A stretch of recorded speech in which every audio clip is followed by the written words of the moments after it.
Las Vegas promised them the time of their lives.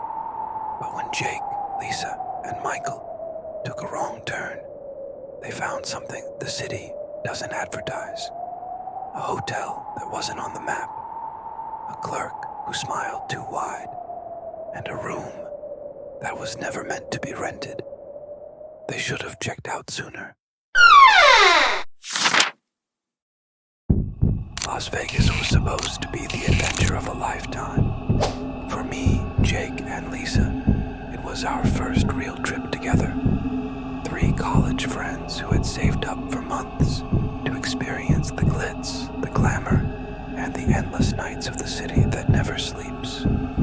What we didn't expect was to stumble upon a place that didn't belong on any map. A place that wasn't supposed to exist. It started with a wrong turn. Our GPS had glitched, sending us down a dimly lit side street where the neon glow of the strip faded into something older, something forgotten. The buildings here looked abandoned, their signs flickering weakly, as if barely clinging to life. And then we saw it, the Neon Hotel. The sign buzzed erratically, the letters sputtering in and out like a dying breath. The O in hotel blinked inconsistently, giving the eerie illusion of a winking eye. The building itself was a towering relic of Art-Deco architecture, its once grand facade now crumbling, its windows dark except for a single light on the 13th floor. Looks charming, Lisa joked, but her voice wavered. The lobby was a time capsule from the 1950s. Dusty velvet chairs, a cracked front desk, and a chandelier that swayed slightly despite the absence of wind. Behind the desk stood a clerk who didn't blink enough. His name tag read Vago, and his smile was too wide, too perfect. Checking in, he asked, his voice smooth, almost rehearsed. Something about the way he said it made my skin crawl, like he had been expecting us. Our room was on the 13th floor. Of course it was. The elevator groaned as it ascended, the numbers ticking upward painfully slow. When the doors finally opened, the hallway stretched far longer than it should have, the carpet stained with something dark and sticky. Room 1313 waited at the end.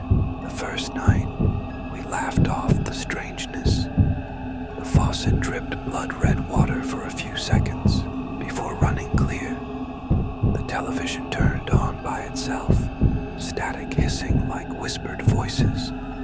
Jake swore he saw a figure standing at the foot of his bed, but we blamed it on exhaustion. Then, on the second night, Lisa disappeared. We woke to find her bed empty, the sheets cold. Her phone was still charging on the nightstand. The bathroom door was locked from the inside, but when we broke it down, the room was empty, except for a single playing card on the floor. The Queen of Hearts, her eyes scratched out. The front desk was no help. Mr. Vago simply smiled. Guests check out all the time. We searched every floor, every hallway that seemed to twist in on itself. The hotel was bigger on the inside, rooms shifting like a living thing. And then we heard it, Lisa's voice, faint but unmistakable, coming from behind the walls. Help me. We found her in the basement, behind a rusted metal door.